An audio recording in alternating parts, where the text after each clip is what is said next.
Bonjour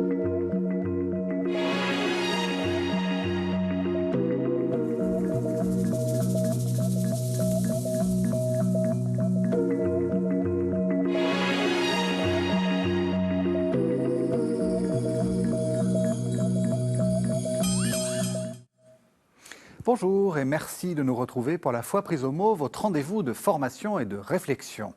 Cette semaine, un nom, Jézabel. Épouse du roi d'Israël, Akab, elle introduit le culte des idoles dans son royaume selon le livre biblique des rois. Elle est l'ennemie du prophète Élie, elle finit par mourir dévorée par des chiens, mais sa postérité est loin de s'arrêter là. On la retrouve dans le livre de l'Apocalypse comme un nom de code d'une prophétesse ennemie de voyants, puis tout au long de l'histoire chrétienne, où elle finit par devenir la pécheresse par excellence. Mais qui était en vérité Jézabel? Et pourquoi cette reine obscure a fini par devenir le nom de toutes les perversions?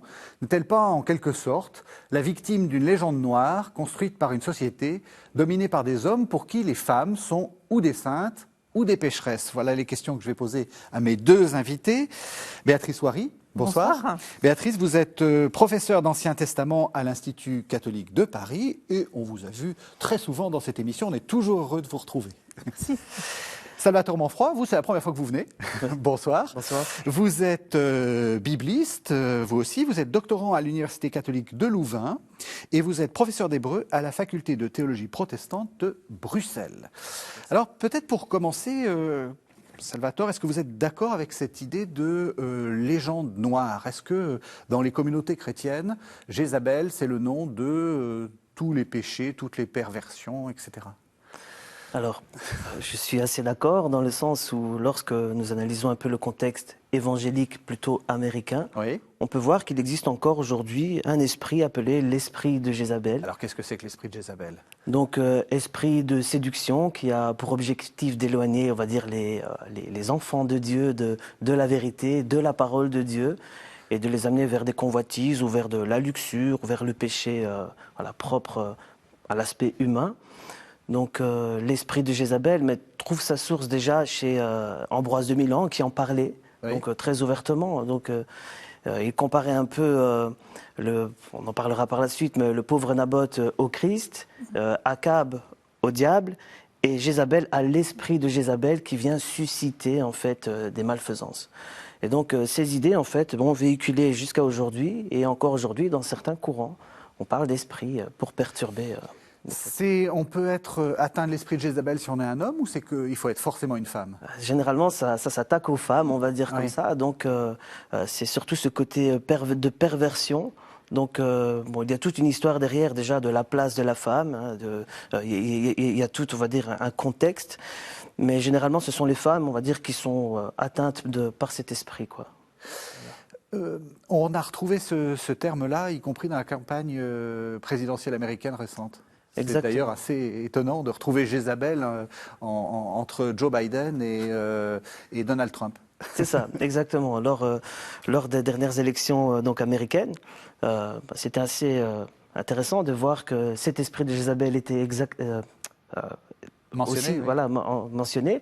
Donc Kamala Harris a été taxée de Jézabel parce que c'est une femme étrangère qui est vice-présidente et qui est la première femme à atteindre, on va dire, le rang de vice-président, donc au pouvoir, pour un certain groupe d'églises, encore une fois, plutôt évangéliques du Sud, donc parfois très fondamentalistes, ont vu au travers de cette femme l'esprit de Jézabel revenir.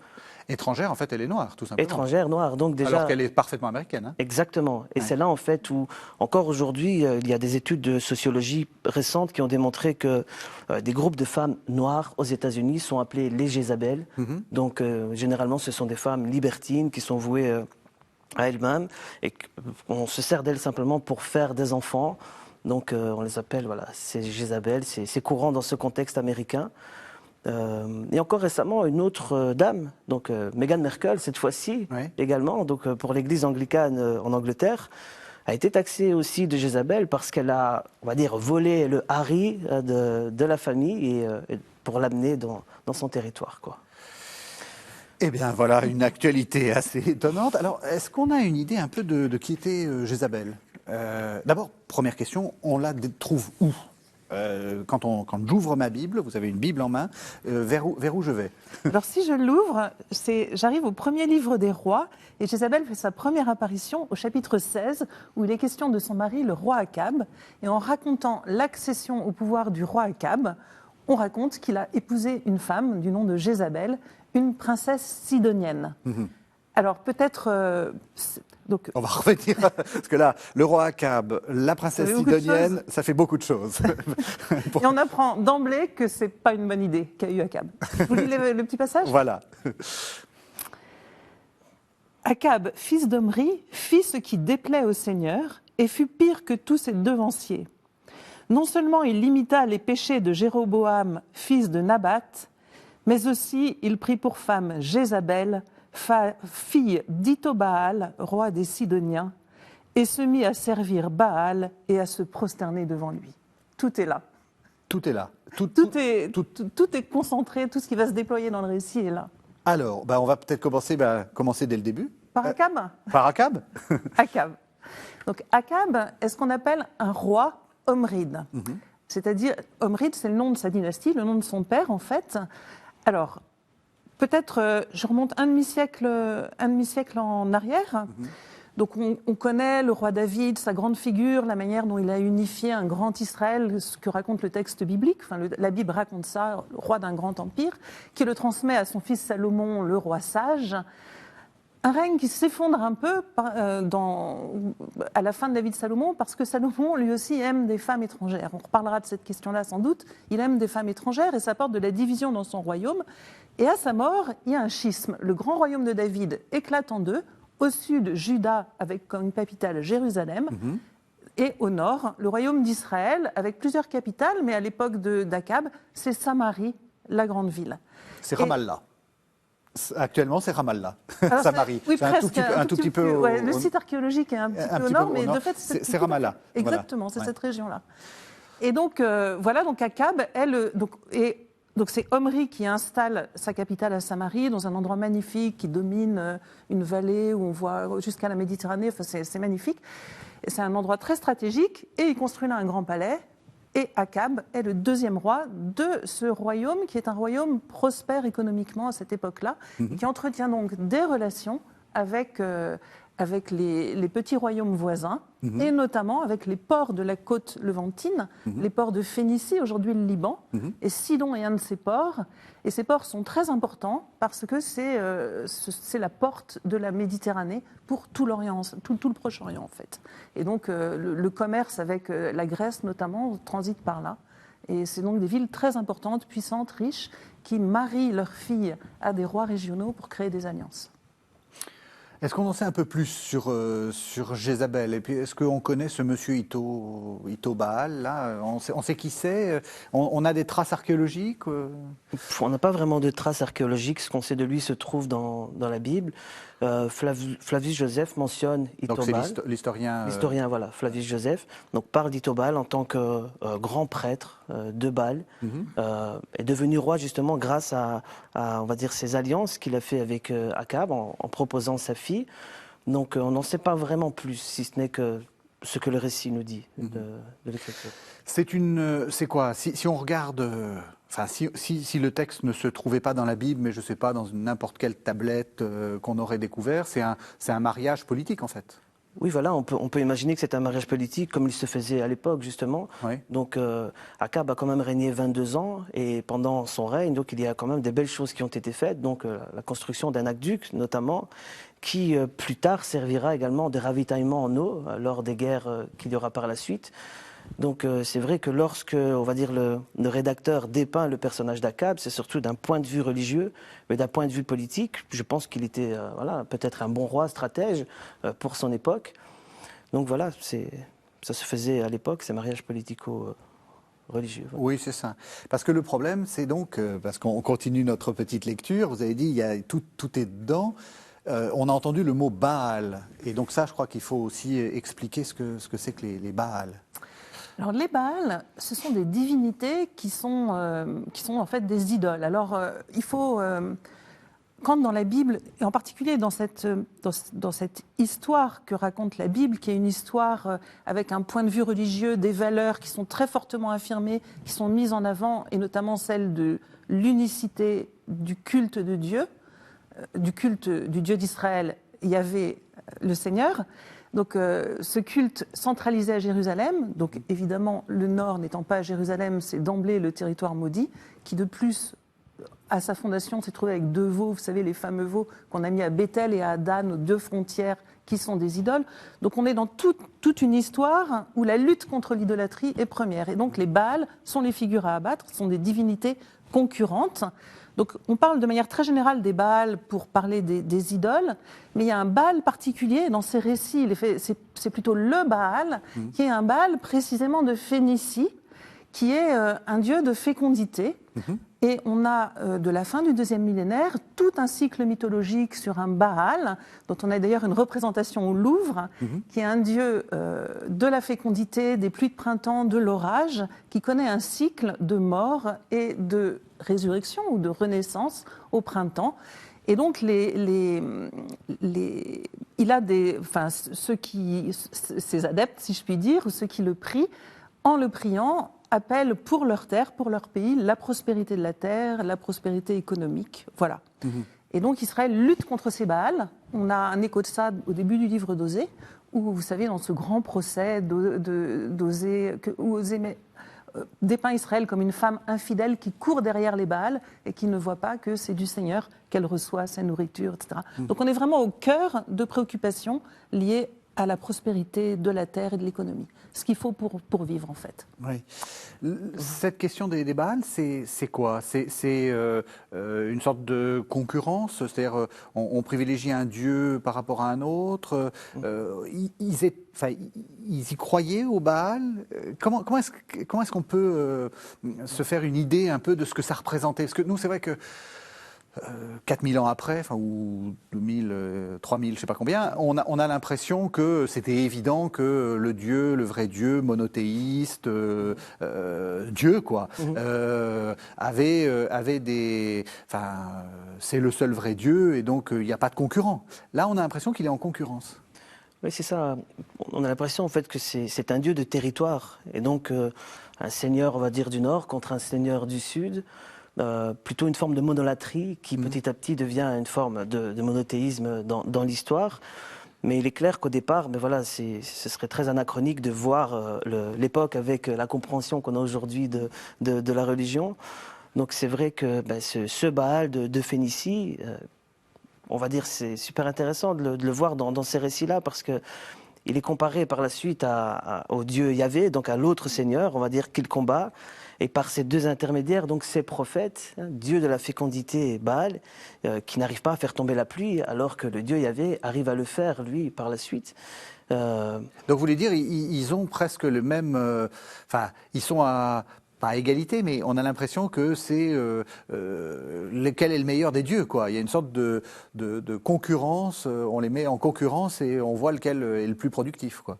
Voilà, vous pouvez m'interrompre si je dis une bêtise, mais pas du tout. Mais moi je pense que je le vois un peu comme ça. D'ailleurs, la déclaration, on va dire, tu es le seul vrai Dieu, il y en a point d'autre que toi, qui viendra d'Ézéchias par la suite.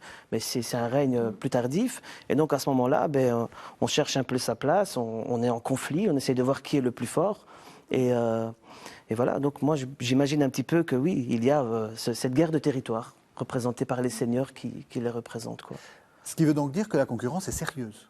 C'est pas, je veux dire, c'est pas parce que c'est vrai qu'on imagine une Jézabel et puis un Salomon quand il se consacre à des dieux étrangers qui fait une erreur de jugement. Il n'y a pas de vrai. Enfin, c'est des faux dieux. C'est pas des. Non, là, on n'est pas du tout là-dessus. Oui. On est vraiment dans Dieu contre Dieu, finalement. Mais tout à fait, parce que Akab, on a l'impression qu'il y croit à Baal, parce qu'il fait construire un temple à Baal à Samarie, il installe un autel, il met un pieu sacré. Alors il y a toute cette problématique des objets religieux, les objets sacrés que conteste aussi ce récit de l'histoire, mais oui, il y croit. Et la question, c'est de savoir qui va rendre le pays le plus prospère. Enfin, c'est d'une certaine... Parce que vous voyez, dans une représentation du monde où la pluie est au-dessus du ciel, qui a un toit dur, et où c'est le Dieu qui ouvre les trappes pour que la pluie tombe au bon moment, en sachant que le bon moment pour la récolte, il n'y a pas d'irrigation, c'est extrêmement important.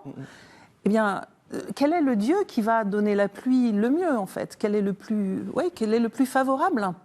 Et d'ailleurs, c'est pas pour rien que Dieu, le Dieu d'Israël, voyant l'idolâtrie d'Akab, lui dit, mon ami, c'est clair, pendant 4 ans, c'est pas de pluie. Donc il ferme le ciel pour dire à Akab, on va voir si c'est les Baals qui vont te nourrir. Et à ce moment-là commence une famine, et c'est le début de l'histoire d'Akab et de Jézabel, après les petits versets introductifs que je vous ai... Ça commence par la famine. Voilà, ça commence par une famine. Ouais. Dernière chose pour Jézabel, elle s'appelle vraiment Jézabel? C'est une bonne question. Merci. Merci de l'avoir posé. Merci de l'avoir posé. Donc, son nom déjà était une composition, on va dire. Il y a certains le traduisent par Où est le prince, donc Yézéboul, d'autres par fumier qu'on retrouve dans 2 Rois 9, donc plutôt une insulte. Donc voilà, on ne sait pas vraiment si ce personnage est réel, s'il a été introduit plus tardivement, si son nom était réellement son nom. Voilà, certains pensent que oui, il s'est vraiment marié avec une reine phénicienne, mais s'appelait-elle réellement Jézabel? Ça, c'est autre chose. Donc, Parce qu'elle n'a vraiment que des noms de misère. Il y a aussi une hypothèse autour de Sangloire. Vous imaginez une reine qui s'appelle Sangloire? C'est ça. Bonjour Sangloire. Oui, c'est ça. C'est ça. Là, elle aurait pu faire un procès à ses parents quand même, parce que là, c'est un nom pas très... C'est pas une grande carrière de reine. Ou fumier, c'est encore... on sent bien qu'il y a une charge. D'accord. Mais par contre, l'historicité d'Akab et la possibilité qu'il y ait un mariage avec une reine phénicienne, toute l'histoire n'est pas inventée. Non, d'ailleurs, il y a des mentions d'Akab qu'on a retrouvées dans une pierre de Salmanésar III. Voilà, on peut donc imaginer qu'il a probablement existé. Tout ce que l'on retrouve sur Jézabel, malheureusement, ce n'est qu'hypothétique. On a retrouvé un sceau qui appartiendrait à Jézabel. Donc, il contient 3 lettres, Zaïn, Bet, Lamed. Alors, on imagine un peu que c'est la racine de Jézabel. Seulement, voilà, ce sceau est un peu particulier. Il fait partie d'une collection privée. On ne sait pas où il a été trouvé. Donc, on ne peut pas vraiment attester, oui, elle avait un sceau. Mais en tout cas, voilà, ce sceau est accessible. Mais voilà, ça reste compliqué. Ça serait quand même rudement étonnant qu'on trouve juste le sceau de Jézabel. Exact. Je veux dire, c'est comme si on trouvait le sceau du roi David, quoi. Exactement. Pourquoi il l'avait perdu là et pourquoi on l'a trouvé? Bon, peu importe. Alors, donc, elle se marie avec Akab, et qu'est-ce qui se passe? Et il se passe que donc Akab introduit les Baals dans son royaume, et que le Dieu d'Israël, le prend mal. L'enjeu de ces récits, c'est vraiment le peuple d'Israël va-t-il reconnaître son Dieu? Va-t-il reconnaître son Dieu? Donc il dit au prophète Élie, voilà, déclare à Akab qu'il va y avoir une famine. Et puis toi, sauve-toi, et tu vas te remettre dans une grotte, et moi, je te nourrirai. Donc vous voyez que la question, vraiment la problématique est celle d'une problématique de nourriture et de reconnaissance de qui me donne la nourriture, et derrière la nourriture, la vie. Qui est le Dieu qui me donne la vie? Et c'est vraiment quelque chose qui va parcourir tout le récit, cette reconnaissance, en fait. Et donc, Élie est nourri, et puis au bout d'un moment, comme la sécheresse est très rude, la source qui le nourrit s'assèche, et Dieu lui dit, va à Sarepta.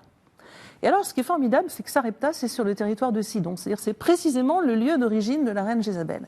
Et à Sarepta, il va chez une pauvre veuve qui subit un peu la famine comme tout le monde, qui n'est pas très riche, qui n'a plus grand-chose à manger, et qui reconnaît quand elle y arrive que c'est le prophète du Dieu d'Israël, et qui lui dit, mais je te ferai bien à manger, mais une fois que je t'aurai donné ce qu'il y a, j'aurai plus rien pour moi. Et Élie lui dit, mais donne, et jamais plus tu ne souffriras de faim. Et elle lui donne très généreusement sa nourriture, toujours cette question. Et puis ensuite, ni sa cruche, ni sa farine, donc on est ici dans une histoire de miracle, ne s'épuisent. Et Élie trouve chez elle un abri, un accueil, chez la reine sur le territoire de Sidon, qu'il n'a plus en Israël. Et donc ici, il y a une construction littéraire qui met en opposition la pauvre femme sidonienne qui reconnaît le prophète contre ce qui est en train de devenir la méchante reine qui va persécuter le prophète et ne pas reconnaître son Dieu. Qui est Élie? Parce qu'on a fait une émission donc ici, dans la foi prise au mot, sur Élie, mais tout le monde n'a pas vu cette émission. Rapidement, qui est Élie et pourquoi il est si important à ce moment-là du récit? Voilà, Élie, bon, c'est un prophète de l'Éternel qui représente justement le Seigneur Yahvé, on va dire, durant ces épisodes-là. Donc, dans ce contexte, il est très important car ce serait un peu la figure d'opposition de Jézabel. C'est ça, oui. Voilà, donc généralement, on oppose Jézabel à Élie. D'ailleurs, ce qui est intéressant, c'est qu'ils ne vont jamais se rencontrer. Donc, à chaque fois, lorsqu'ils doivent se parler, ils envoient des émissaires pour envoyer un message, mais jamais ils vont être face à face. Il verra Akab, mais il ne trouvera jamais Jézabel. Donc son rôle, c'est un peu, on va dire, sous la plume du rédacteur deutéronomiste, de faire revenir en fait l'idée que Yahvé est le plus fort, encore une fois, au travers des miracles. Et ce qui est intéressant, vous parlez de nourriture. On peut voir aussi au chapitre 18 que Jézabel mange avec les 450 prophètes à la table. Et donc il y a aussi une question de nourriture. Des prophètes de Baal. Des prophètes de Baal, c'est ça. Voilà. Donc en fait, d'un autre côté, on a cette idée de nourriture. Donc manger à la table, on sait que dans l'Ancien Testament, c'est une symbolique très forte. Donc c'est être en accord avec celui avec qui je mange. Et là, donc le fait qu'elle s'associe avec des prophètes et qu'elle les nourrit, on part du principe que politique et religion faisant qu'un, c'est l'État qui paye cette nourriture, et donc les prophètes sont reconnus dans l'institution, on va dire, d'Israël, et qu'une autre femme étrangère de la même origine que Jézabel nourrit mais un vrai prophète, avec le peu qu'elle a. Et là, on voit que voilà, c'est pas nécessairement l'étrangère qui est mauvaise, c'est sa conviction religieuse qu'elle a derrière. Oui, c'est important ça. Voilà. Est-ce qu'elle reconnaît... Dans ce passage-là, parce que quelquefois dans l'Ancien Testament, la question de l'étrangère, voilà. Mais là, c'est pas un problème étrangère contre judéenne ou fille d'Israël. C'est vraiment ça. Qui est le bon Seigneur, en fait. C'est ça. Oui. On peut dire que cette veuve a reçu le prophète en qualité de prophète, hein, comme certains versets le mentionnent, et en retour, elle a reçu un miracle. Donc, par la suite, même son fils ressuscite.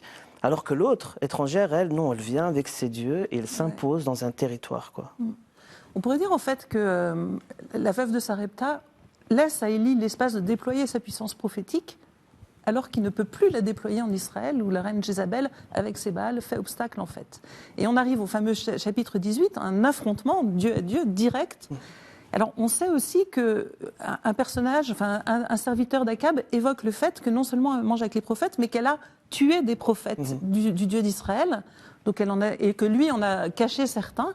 Donc il y a déjà eu un massacre qui n'est pas explicitement, qui n'est pas raconté en détail dans le texte biblique, mais on sait aussi qu'elle massacre les prophètes et les serviteurs du Dieu d'Israël. Oui, non, justement, je me posais la question des prophètes. Enfin, c'est quoi? C'est des prêtres? Parce que nous, on a comme habitude de penser. Enfin, on a deux modèles. On a Élie, le prophète un peu sauvage, et puis on a Jérémie. Là aussi, il y a eu une émission récente. Le prophète très bien installé. Bon, là, c'est quel type de prophète? Et surtout, quel est leur rôle? C'est des prêtres? Est-ce qu'on a une idée? Alors, à part ce sacrifice sur le Carmel, je n'ai pas le sentiment qu'on voit Élie dans une fonction sacerdotale. Mais il n'empêche que Élie, comme Élisée, son successeur, sont des prêtres qui vivent en bande. Oui. C'est un peu, qui vivent en bande. L'expression est un peu, mais il y a un peu ça. Oui, c'est tout à fait ça. Qui vivent en communauté de prophètes, qui sont des communautés. On a le sentiment que l'accueil est plutôt, je vais dire là encore par un anachronisme, par cooptation, mais on les rejoint. On se souvient du roi Saül qui avait approché des prophètes de ce type, qui étaient tombés en transe rien qu'à les approcher. Donc, ce sont des groupes un peu qui se promènent en Israël, qui sont un peu hors cadre, si je puis dire, alors que Jérémie va être un prophète institutionnel en lien avec la cour. Alors, ces prophètes-là, les prophètes de l'époque d'Élie et d'Élisée, ces prophètes en groupe, affrontent le pouvoir royal. On le voit bien avec Élie, et c'est surtout Élie qui l'affronte, mais ce sont des gens, oui, qui sont des sortes de bandes d'inspirés, enfin des groupes d'inspirés qui sont, je ne sais pas très bien, ils restent assez mystérieux. Une sorte de charismatique un peu... C'est ça, je ne sais pas ce que vous diriez. Ben oui, je vous rejoins, et c'est vrai que c'est assez mystérieux. Je pense que c'est... on ne mentionne pas beaucoup des écoles de prophètes, et là c'est vrai que Abdias, le prophète, cache 100 prophètes. 50 par caverne, il les nourrit, encore une fois, question de nourriture. Mais c'est vrai que c'est assez mystérieux, on va dire. Parce que, je veux dire, en recevant les prophètes des concurrents de Baal, Jézabel fait plus que simplement, comment dire, instituer le culte. C'est-à-dire qu'on peut supposer, par exemple, qu'il y avait un clergé de Baal, et en plus, elle reçoit et elle nourrit les adorateurs les plus fanatiques de Baal. On peut voir ça comme ça? Parce que c'est vrai que c'est un peu curieux comme geste. C'est vrai, oui. Alors, je vous avoue que le type de prêtre associé au culte de Baal, je ne sais pas très bien, en fait. Donc, je ne sais pas si, effectivement, prophètes et prêtres étaient en Phénicie les mêmes. En Israël, il y a une tendance à la distinction, même si on voit bien qu'à l'époque de Samuel, par exemple, les rôles sont un peu... Mais toujours est-il que c'est vrai que Jézabel abrite tout un personnel de Baal. Et qu'à partir du moment où Akab a fait un temple à Baal à Samarie, il y a bien un clergé baaliste. Oui, et des sacrifices baalistes. Exactement. Exactement. Voilà, il y a tout un système. Exactement. Qu'est-ce qui se passe? Donc, il y a une sorte d'affrontement qui se met en place. Comment ça se passe? Mal. Ça se passe mal, voilà. Donc en fait, il y a justement ce prophète Élie qui est face au prophète de Baal. Et donc il y a ce fameux sacrifice sur le mont Carmel où ils amènent chacun des taureaux et ils doivent faire descendre. Donc le but c'est que la pluie revienne de ce miracle. Parce qu'on est toujours dans la sécheresse. Voilà, toujours dans la sécheresse. Et donc il y a vraiment cette confrontation entre Élie et les prophètes de Baal. Et voilà, je préfère laisser la parole à Béatrice. Ah non, mais je cherchais un petit passage parce qu'il y a un endroit qui est drôle dans ce récit. Donc de fait, chacun prépare son sacrifice et puis Élie dit commencez, appelez votre Dieu et on va bien voir s'il va faire tomber la pluie. Parce que, en fait, il faut savoir que juste avant, Dieu a dit à Élie, lui a dit je vais faire revenir la pluie. Va dire à Akab, je vais faire revenir la pluie. Et donc Élie organise cette grande mise en scène et donc il leur dit commencez. Et alors, les prêtres font leur sacrifice et ils commencent, si vous permettez, je vous lis le passage parce que c'est vraiment drôle. Les prêtres de Baal prirent le taureau et le préparèrent et ils invoquèrent le nom de Baal depuis le matin jusqu'à midi en disant « Ô Baal, réponds-nous ». Mais il n'y eut ni voix ni réponse. Et ils dansaient en pliant le genou devant l'autel qu'ils avaient fait. À midi, Élie se moqua d'eux et dit « Criez plus fort, car c'est un Dieu, il a des soucis ou des affaires, ou bien il est en voyage, peut-être qu'il dort, et il se réveillera. » Ils crièrent plus fort, et ils se tailladèrent selon leur coutume avec des épées et des lances jusqu'à l'effusion du sang. Quand midi fut passé, ils se mirent à vaticiner jusqu'à l'heure de la présentation de l'offrande, mais il n'y eut aucune voix, ni réponse, ni signe d'attention. Alors Élie dit à tout le peuple, « Approchez-vous de moi », et tout le peuple s'approcha de lui. Donc il fait ses préparatifs, il invoque le Dieu d'Israël, il creuse un canal, il dépose le bois. Je vais pas là pour le coup c'est un peu long, je ne vais pas tout vous lire. Et il demande à ses serviteurs d'arroser l'autel encore et encore. Il appelle et au premier appel, la foudre tombe et tout ce sacrifice inondé s'enflamme. Voilà la puissance du Dieu d'Israël manifestée. C'est ça. Et donc la pluie vient. Et la pluie va venir après, effectivement. C'est ça, parce que non seulement il y a la foudre et c'est Dieu qui allume le sacrifice, mais en plus, ça marche. Et alors ici, le Dieu d'Israël est revêtu des attributs de Baal, qui est un Dieu de l'orage, en fait. Et donc, qui fait tomber la foudre et qui fait tomber la pluie. Mais le Dieu d'Israël assume aussi, je pense par exemple au psaume 29, assume aussi ses traits dans un certain nombre de textes. Ah oui, Yahvé devient une sorte de dieu de l'orage. Dieu de l'orage. Et ça, c'est une grande tradition des dieux principaux. Alors en Israël, comme il n'y a qu'un seul dieu, le principal, le Dieu d'Israël porte toutes les fonctions divines en quelque sorte, mais c'est une grande tradition qu'on pense à Zeus que le dieu principal soit un dieu de l'orage en fait. Oui, c'est le dieu de la puissance, c'est le dieu. Voilà, et puis le dieu qui féconde la terre. Qui féconde la terre. C'est ça. Ouais. Comment ça, parce que là, c'est que le début. Qu'est-ce qui se passe après? Alors, juste après, voilà, ça serait trop long de lire la suite du texte, mais donc les prophètes de Baal se font massacrer, étant donné qu'ils ont perdu. Et ce qui est intéressant, c'est qu'au chapitre suivant, tout au début du chapitre, on voit qu'Akab est désolé, en fait. Donc, il voit qu'il y avait à gagner, donc qu'Élie a gagné. Et au lieu de confronter, on va dire, le prophète, il va voir Jézabel et il lui raconte ce qui s'est passé. un peu tout triste. Et c'est là où Jézabel prend les devants, s'énerve, on peut dire comme ça, et jure en disant que demain, à la même heure, elle promet de massacrer Élie. Et donc elle envoie un messager pour lui dire que demain, à la même heure, voilà, crois-moi que je ne sais plus exactement l'expression qu'elle utilise. C'est féroce. Voilà, c'est très féroce. Et donc on voit un roi qui se cache derrière sa reine. Donc ce n'est pas un roi qui prend, donc un roi, je vais dire, baaliste, qui avance et qui est triste que son Dieu a perdu. C'est plutôt le Dieu de sa femme qui a perdu. Oui. Et donc il retourne voir sa femme. Ça, certains commentateurs vont dans ce sens en disant qu'il était tellement amoureux de Jézabel qu'il lui a laissé vraiment l'autorité au niveau religieux, au niveau culturel dans le pays. Bon, ça, ce ne sont que des interprétations, Oui. mais en tout cas, le texte permet de penser comme ça. En tout cas, c'est le portrait d'un roi faible. C'est le portrait d'un roi faible, voilà, littéralement. Oui. Ah oui, mais c'est drôle parce que c'est un roi qui a développé le royaume en fait.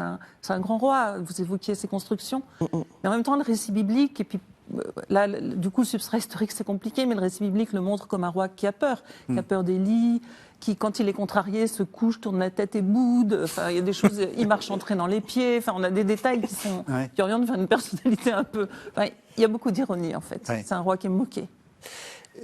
Vous avez dit, historiquement, on voit qu'on reconstruit l'histoire, ou qu'on la présente d'une certaine façon, toujours avec l'idée, c'est la supériorité d'Adonai, la supériorité du roi, du Dieu d'Israël.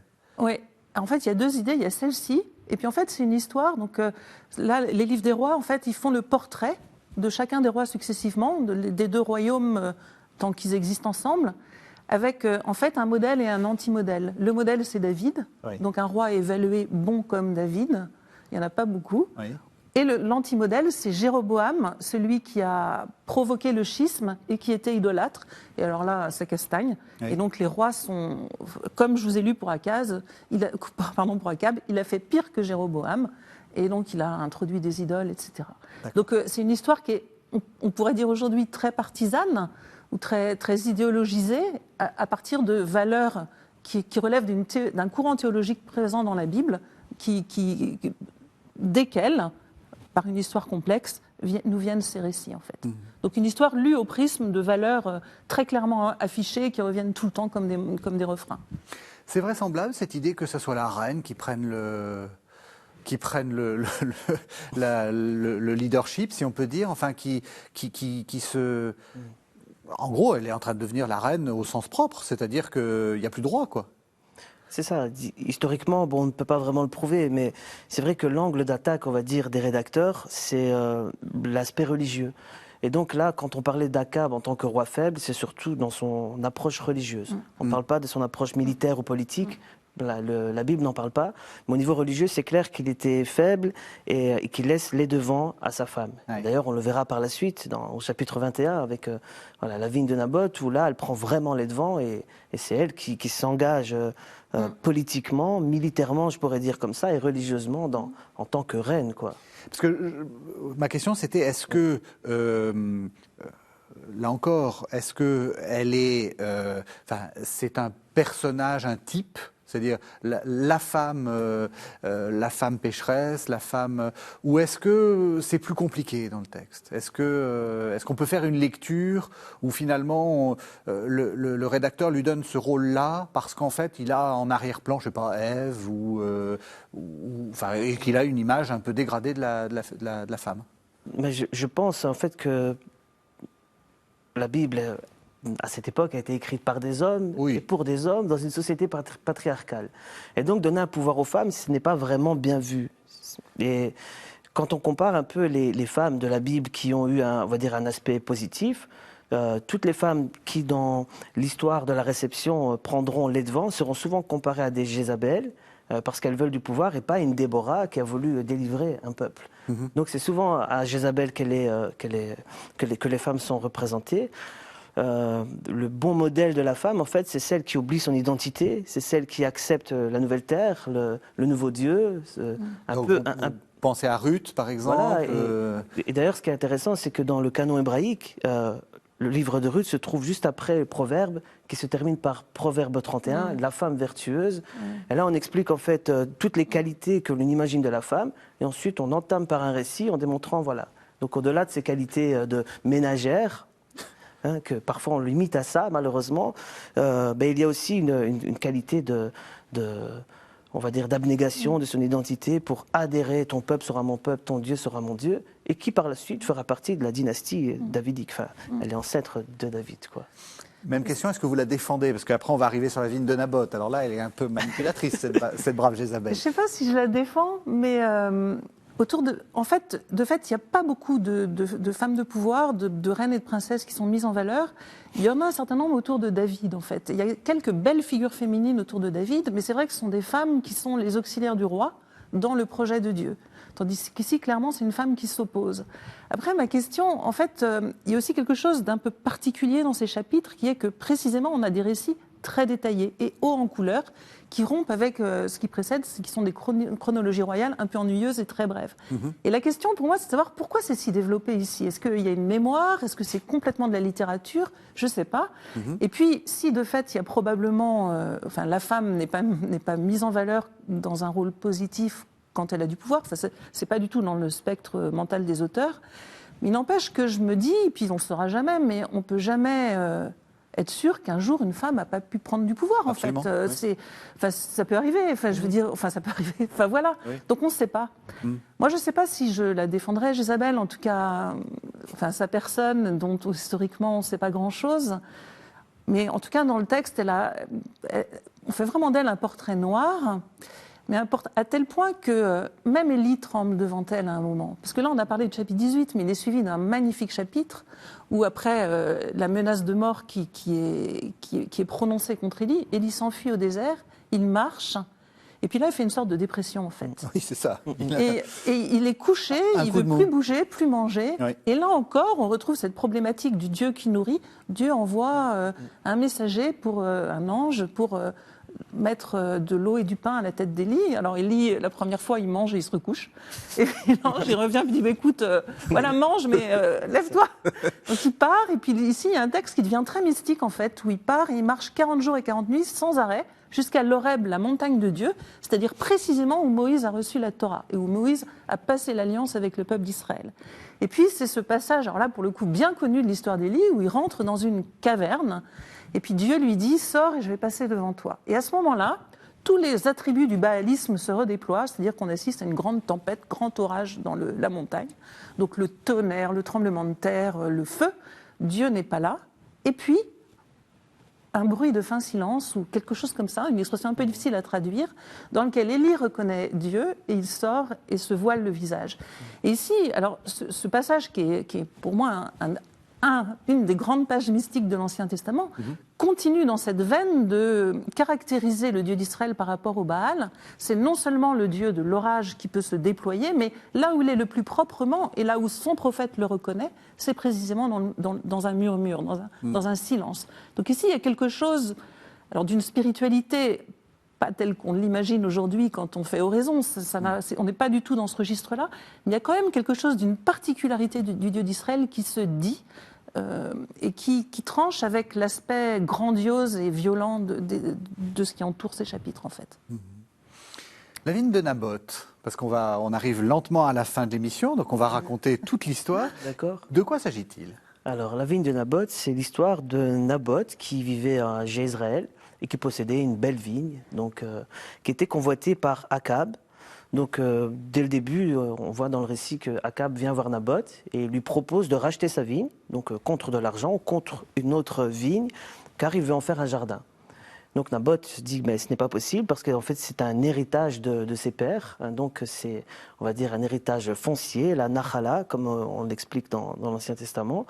Et là, en fait, Akab est tout triste, donc il ne comprend pas pourquoi Naboth refuse, alors qu'il était prêt à lui donner de l'argent. Il rentre chez lui, et voilà, ces fameuses boudeurs là qui ne mange pas, qui retourne dans son lit un peu granchon comme ça. Et c'est là, en fait, où Jézabel le voit, elle se demande, mais qu'est-ce qui se passe? Pourquoi tu es comme ça? Et donc, il explique l'histoire. Et donc, elle dit une phrase, je n'ai plus la citation exacte en tête, mais « N'es-tu pas Dieu en Israël ?» Et, la chose à pas dire. N'es-tu pas roi en Israël? Et donc, en disant ça, elle lui dit, mais tu as l'autorité, et sous cette autorité, imaginons, politique et religieuse, tu as le droit de faire dégager, en fait, ce Naboth de cette terre pour prendre cette place. Et donc, elle dit, mais moi, je vais te la donner, la terre. Donc, elle entreprend elle-même de faire chasser Naboth. Mais étant donné que ça fait partie d'une des lois foncières où justement l'héritage des pères, c'est très important dans cette mémoire culturelle, elle va utiliser une autre méthode, un peu par usurpation, en utilisant le blasphème.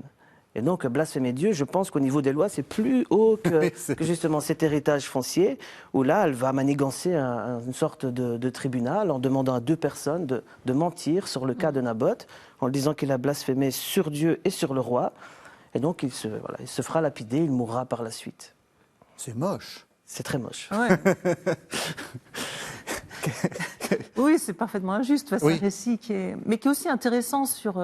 C'est un peu un autre sujet, mais sur la manière dont on pratiquait la justice à l'époque, et où, de fait, il fallait 2 témoins pour convaincre de culpabilité, et où on pouvait acheter des témoins. Et là, c'est le pouvoir royal qui le fait. C'est parfaitement injuste, et ça vaudra à Akab et à Jézabel leur sentence de mort. C'est-à-dire que c'est à ce moment-là qu'on va apprendre que pour le roi, son sang sera lapé dans son char par des chiens quand il mourra, et que la reine Jézabel sera elle-même dévorée par des chiens, ce qui va arriver un peu plus tard.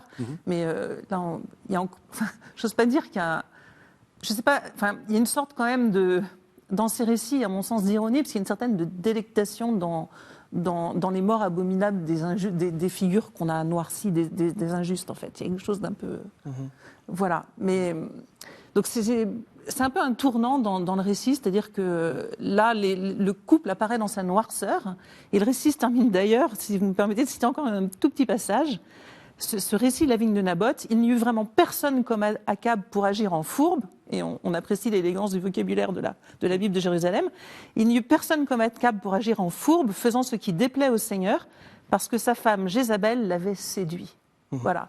Mais c'est pas simplement parce qu'il était aveuglé d'amour, parce que le verset continue, elle l'avait séduit, il a agi d'une manière tout à fait abominable en s'attachant aux idoles comme avaient fait les Amorites, etc. C'est-à-dire que le problème de l'amour des rois pour les femmes, c'est que les femmes sont fidèles à leur Dieu. Donc ça, c'est un trait du caractère féminin pour les auteurs bibliques. Les femmes sont fidèles. Donc quand on épouse une femme qui a d'autres dieux, on épouse ses dieux en quelque sorte. Et donc, pour l'historien, on entre dans la catégorie des idolâtres, donc des mauvais rois, en fait. Et c'est ce qui corrompt, en fait. Et c'est ce qui corrompt, voilà. Parce que quand on réfléchit, un bon roi a fait bien pire. Il voulait une femme, il a envoyé le mari se faire tuer en première ligne. Je pense à David. C'est horrible. Cette vigne, bon, effectivement, on a un peu... mais c'est une micro-histoire par rapport à... Alors, c'est une micro-histoire, donc il y a des micro-conséquences, puisque c'est Akab et Jézabel qui vont avoir des morts affreuses. Mais le récit biblique n'est pas complaisant avec David, parce que suite à cette histoire-là, l'histoire d'Ouri, le prophète lui annonce que l'épée jamais ne s'écartera de sa famille, et là, son règne s'effondre entre le viol de sa fille, le meurtre du frère le meurtre du frère violeur par son propre frère, puis la révolte du fils du roi Absalom contre le roi. Il y a une sorte d'effondrement dans la violence intrafamiliale du règne de David à cause de cette faute. Donc l'auteur n'est pas plus complaisant là-dessus avec David pour cette injustice, en fait. Et il y a déjà, en fait, on peut voir déjà chez ces auteurs un souci de la justice envers le pauvre, en fait. Oui, c'est ça. Ça, c'est très clair, en fait. C'est une parabole, c'est ça? Enfin, il y a un petit côté parabole, quoi. Tu as mal agi envers le pauvre et ça va te retomber dessus. Est-ce qu'on peut dire ça comme ça? Bon, en d'autres sortes, oui, parce que justement cette histoire sera reprise en 2 Rois 9 et expliquée d'une autre manière. Donc elle ne sera pas aussi détaillée que ce récit-là. Et on parlera justement, on présentera Naboth comme un pauvre qui n'a rien demandé et qui ne mérite pas, un peu marginal, on va dire, mais pourtant posséder une vigne dans ce lieu, c'est quand même voilà, une marque de richesse, je peux dire comme ça, mais pauvre par rapport à la famille royale. Et j'aimerais revenir sur l'histoire de David parce que c'est super intéressant. On voit David qui utilise des lettres, un sceau, pour faire envoyer Uri à la mort. Oui. Jézabel utilise la même méthode. Donc elle prend des lettres, elle prend le sceau du roi et elle envoie Naboth à la mort. Et donc, quand on met les deux récits l'un en face de l'autre, on voit que la méthodologie est pareille. Oui. Et donc, ce qui est intéressant, c'est que Ambroise de Milan, je reviens à ce fameux Ambroise, quand il commentera ces textes, il dira la différence, c'est que David s'est repenti de ce qu'il a fait. Là, on voit dans 1 roi 21 que le roi Akab se met un sac sur la tête, et donc, à cause de cette action, Dieu dit je ne le tuerai pas durant sa vie, c'est ses enfants qui auront le malheur. Par contre, Jézabel ne se repent pas. Et c'est pour ça, en fait, qu'elle reste dans la mémoire des gens comme celle qui est éternellement, jusqu'à la fin, celle qui ne se remet pas en question et qui reste mordue sur son idée, quoi. Oui, oui. Contrairement Parce que à ces rois. ça se termine comment? Vous avez dit, il y a une sorte de délectation racontez-nous, nous aussi on aime les morts affreuses. Et en fait, ce qui se passe, c'est que Élisée, le successeur d'Élie, a reçu d'Élie l'ordre de oindre roi Jéhu, qui n'est pas le fils d'Akab, qui est un général. Vous êtes tout excusés parce qu'ils s'appellent tous pareil. Hein. Oui, il y en a un qui s'appelle Akaz, l'autre qui s'appelle Akab. Pareil. Voilà. Et puis entre les Yoram et les Ocosias, on s'y perd un peu. Oui.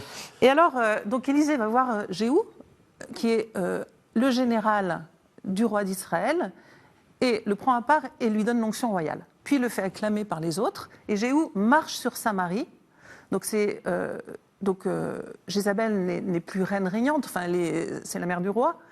Donc elle est dans le palais à Samarie, et puis le roi sort du palais, se fait tuer, et à ce moment-là, Jéhu appelle, Jézabel se présente à la fenêtre, et Jéhu appelle, pousse un cri en disant « Qui est avec moi contre Jézabel? Montrez-vous ». À ce moment-là, il y a des eunuques qui passent la tête par les fenêtres et qui basculent la reine dans le vide. Et alors, le texte raconte, mais là, pour le coup, c'est âme sensible s'abstenir, raconte que les murs giclent de sang et qu'elle tombe par terre et qu'elle est emmenée dans la vigne de Naboth, donc au lieu précis du crime. Et là, elle est dévorée par des chiens pour qu'il n'y ait pas de sépulture. Et qu'on ne puisse pas dire « Ceci est Jézabel ». C'est-à-dire que la question qu'elle n'ait pas de tombe, c'est très important. Et comme ça, elle sera effacée de la mémoire. Mais le paradoxe, ce qui est formidable, c'est que c'est précisément parce qu'on n'a pas fait de sépulture qu'en fait, d'une certaine manière, dans les imaginaires collectifs, on n'en a jamais fait le deuil de Jézabel. C'est-à-dire que c'est une reine sans sépulture, mais c'est celle dont on se souvient. Dont on se souvient, dont on parle. Exactement. C'est la même, donc on retrouve ça dans le fameux songe d'Athalie, hein, de Jean Racine, qui se termine par une sorte de brouillard de sang. Lui aussi, il devait aimer les morts horribles, mais il n'ose pas trop nous la... C'est la fille, hein, Athalie, qui se rappelle la mort de sa mère. Et donc on a, vous avez raison, il y a quelque chose, une sorte de permanence de Jézabel. On arrive à la fin de l'émission. C'est une permanence noire. J'ai parlé au début de cette émission de l'Apocalypse. Oui. Le voyant de l'Apocalypse appelle une de ses concurrentes, hein, on peut dire, C'est ça. Jézabel. Exactement. Donc, il aurait une concurrente qu'il nommera Jézabel. Donc, c'est Jézabel de Thyatire. Voilà. Est-ce qu'elle s'appelait réellement Jézabel, ou alors est-ce qu'il il a en tête cette reine qui éloigne justement les élus de Dieu? Donc, encore une fois, je pense que c'est une forme de réception et que le voyant de l'Apocalypse a dans le coin de sa tête ces idées du livre des rois. La légende noire commence quand? Enfin, je veux dire, elle est déjà bien commencée dans ce qu'on a lu là, mais est-ce que ça continue comme ça? Ça continue comme ça, et à chaque fois, elle sera utilisée comme prototype et comme, on va dire, antinomique. Donc, par exemple, Ambroise de Milan, on va dire, qualifiera Justine, l'impératrice Justine de son époque, de Jézabel. Lui s'imaginera en tant que Élie. Et donc, durant toute l'histoire comme ça, je n'ai pas en tête toute l'histoire de la réception, mais à chaque fois, elle sera utilisée comme, on va dire, l'antinomie, l'anti-loi. Et déjà, dès le départ, c'est ce qu'a voulu faire l'historien deutéronomiste, présentée comme étrangère, fille d'Itobal. Petit à petit, elle s'introduit, elle est toujours passive, elle devient active, et elle termine comme une divinité à la fenêtre. Elle tombe et elle meurt. Et donc, indirectement, on peut démontrer là derrière que c'est Dieu et ses prêtresses de Baal meurent à la fin et n'existent plus dans ce pays. Une divinité à la fenêtre, Salvatore fait aussi allusion à des reliefs qu'on peut trouver au Louvre en particulier. Il y avait une... Absolument. À l'époque, donc 9e siècle, 8e siècle, il y avait une mode, un goût dans les familles riches pour des ivoires qui représentaient une femme à la fenêtre. Donc il y en a un plein mur au Louvre, on peut les voir dans les antiquités orientales, ou sur Internet, c'est très facile à trouver, voilà. Et c'est magnifique, ce sont de petits ivoires où on voit une fenêtre, des ivoires sculptés et une tête de princesse. Et c'est un motif qui vient c'est des ivoires de Phénicie. Donc, vous savez, Amos, dans le livre d'Amos, tonne contre la maison d'ivoire. Oui. Et on pense que précisément, peut-être au palais de Saint-Marie, au palais d'Akab précisément, il y avait des ornements, des décorations avec ces petits ivoires. Et donc, le motif de la femme à la fenêtre est un motif qui est ancien, parce qu'on le retrouve notamment en Mésopotamie, mais qui parcourt la littérature de l'époque. Et dans la Bible, on en a 3 exemples. Ce sont 3 femmes notables. Il y a trois femmes malheureuses, enfin pas des mauvaises femmes, mais trois femmes noircies par le récit. Il y a la femme de Sisra, qui est un chef philistin abominablement tué par Yaël, une femme israélite. Et dans un poème, Déborah, l'Israélite, chante cette femme qui se tient à la fenêtre en attendant son mari et en se réjouissant de ses victoires. Et puis en fait, tout le monde sait qu'il est mort sauf elle. Donc quelque chose de très tragique. Il y a Michal, la femme de David, qui se tient à la fenêtre quand le roi rentre dans Jérusalem avec l'arche et qui danse. Enfin, le roi danse et Michal méprise son mari. Et puis, il y a donc Jézabel qui sort à la fenêtre, donc encore la princesse à la fenêtre, et qui est basculée. Voilà. Poussée par les eunuques. Exactement. On est à toute fin de l'émission. D'un mot, pourquoi est-ce que Jézabel est intéressante ?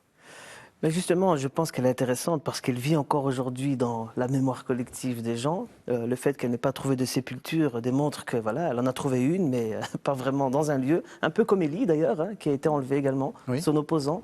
Oui. Donc elle est intéressante parce que voilà, il y a toute une histoire qui est encore existante actuellement sur elle et des hypothèses qui sont mises. Voilà. Pourquoi est-ce qu'elle est intéressante, Jézabel ? Elle est aussi intéressante sans doute parce que c'est un personnage, c'est une figure féminine qui ressort dans ces pages de la Bible et à l'intérieur d'un ensemble de chapitres qui sont quelques grandes pages de la littérature biblique et qu'on a toujours plaisir à relire. Merci à tous les deux. Merci de nous avoir fait découvrir cette reine à la fenêtre. Merci aussi de votre passion pour le texte biblique. Merci de nous avoir suivis. Vous savez, vous pouvez retrouver cette émission sur le site internet de la chaîne www.ktotv.com. Vous pouvez le regarder autant de fois que vous le voulez et on se retrouve la semaine prochaine.